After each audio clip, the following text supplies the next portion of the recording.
Well, ladies and gentlemen, we do have another swath of polling data to get to. We've got Emerson, we've got Marist updates here. You can see that this pollster is graded an A+, and this is just more crap polling in my opinion. You've got Florida Trump +4, Ohio Trump +6, Texas Trump +7. I would be very, very, very surprised if Texas was more conservative in 2024 than Ohio and Florida as well. I think they're polling Florida wrong.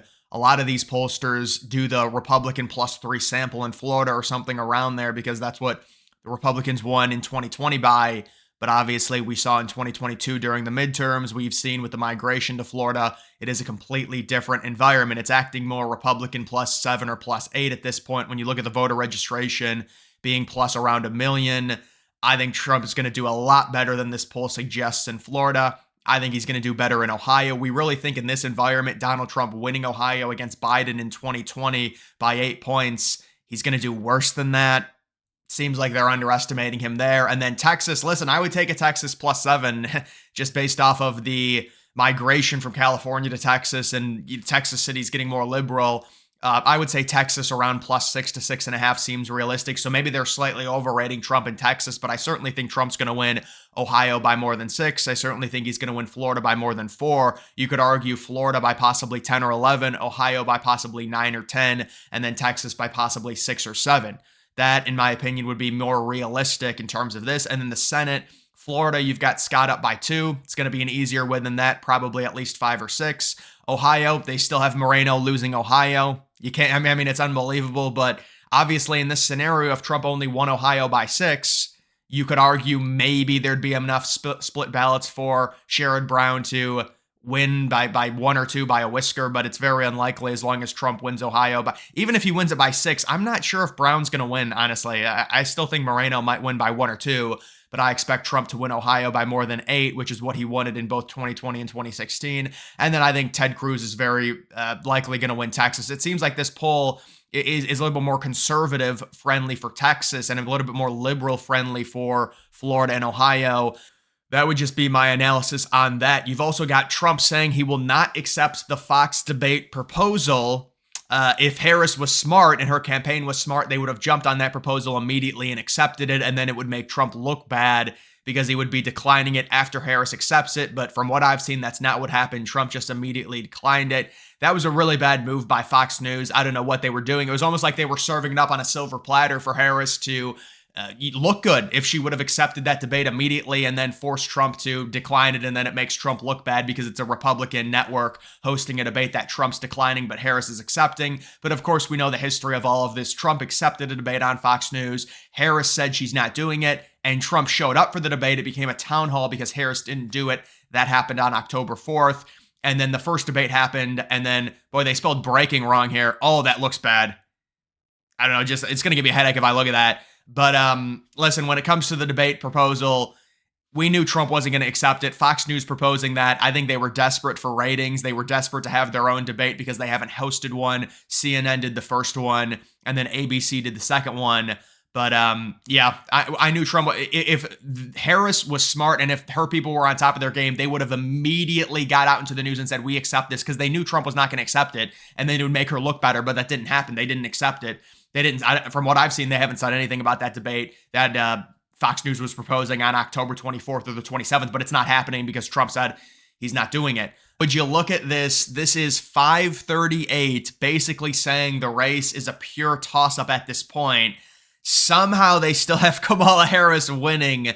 I guess it's just the polls that they choose to input into their data, but you've got her winning Pennsylvania by 0.8, Wisconsin by 0.8, Nevada by 0.8, Michigan by 1.1, but even 538 saying now that the race is a pure toss-up, which really means Trump is winning with 538. My God, we remember 538 had Biden winning until he dropped out, or maybe they might have switched it at the end, but that just goes, that's a dead giveaway, man, on a bias data set and a bias model. When you've got Biden, who you had people within his own campaign leaking his internals saying he was losing New Jersey and New Mexico, and 538 still sitting there saying, Biden's got it, guys, don't worry.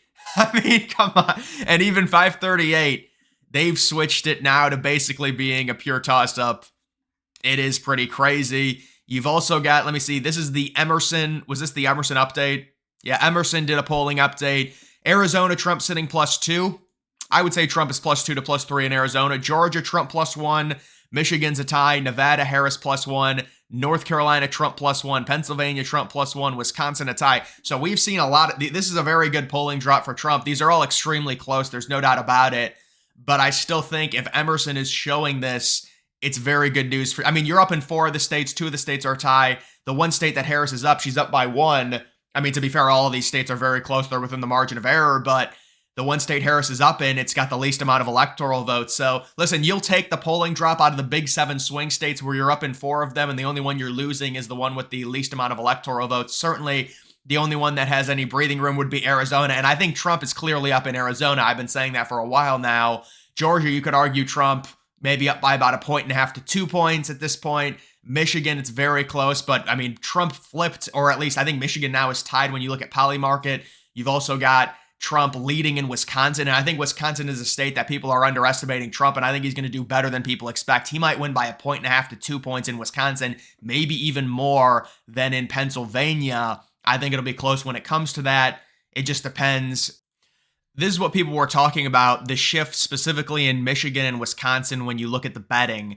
Now, overall, I have not seen today I mean, this is, Jesus. So Trump is sitting +9. I mean, it is a nice lead for Trump in terms of the overall betting. And you do also have Pennsylvania still up 11. He's been leading there the past 5 or 6 days pretty comfortably. You've got the switch in Michigan. You have Donald Trump right now sitting as a slight favorite in Michigan, which he has not been in over a month at least, possibly since really they went to Harris, and Trump, this is the first time he's leading in Michigan according to the betting data. And then also Wisconsin, you do have Trump basically at a tie right now with Harris. They're both at around 50%. I guess Trump a slight favorite, but he's the favorite in Georgia, 63%. Chances he wins every swing state, 22%. That's probably being weighed down by Nevada, if I had to guess. They've got still the Democrat, Harris the favorite in Nevada, very slightly at around a 52% chance. Trump the favorite in North Carolina, 61% chance, 66% chance in Arizona. North Carolina, Arizona, Georgia, all above 60.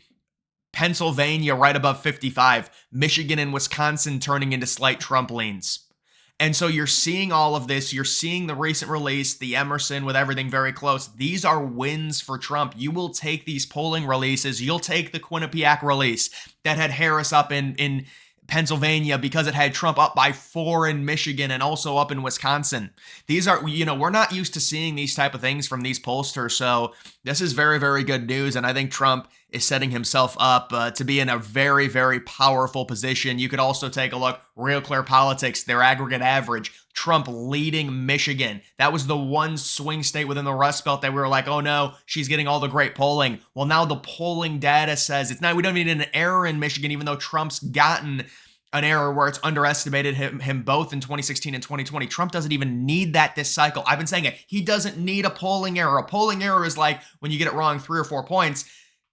Trump does not need that. He can win all of these states with 0 polling error, all of the swing states. It's not like, oh, because this is what these mainstream networks keep doing. They're like, well, if Trump gets the same error he got in 2016 and 2020, he'll win. He doesn't need an error at all to win. That's how crazy it is this cycle. And that's why there's reports that liberals are freaking out. I see it daily where, and it's not even just they're freaking out. Look at what they're doing. You've got Walz now going on Fox News in the morning on a Sunday trying to debate there. You've got them doing a 60 Minutes interview. They would never do this 3 or 4 weeks ago. They wanted to hide her. Now they have to change their entire strategy. She's out there doing late night shows. She's doing The View. They're having her go out every single day. Their top strategists like James Carville are blowing up, freaking out on CNN saying they're going to lose. They need to bring her out more.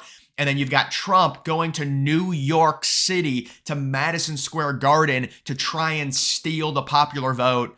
I guess I shouldn't say steal because of what happened with the election, but to try and, take the popular vote by performing well in New York. And we expect Trump to make up 10, 11, maybe 12 points in New York alone, the state. He lost it by 23. He's probably going to only lose it by 11 or 12 in 2024 and have epic rallies in liberal cities and liberal states like California and New York because he's going for the kill shot. This is remarkable. Both of these campaigns are in completely different positions at this point. when it comes to the 2024 election. But either way, guys, that is going to do it for this video. Make sure you follow me on X. Link to that's always in the description.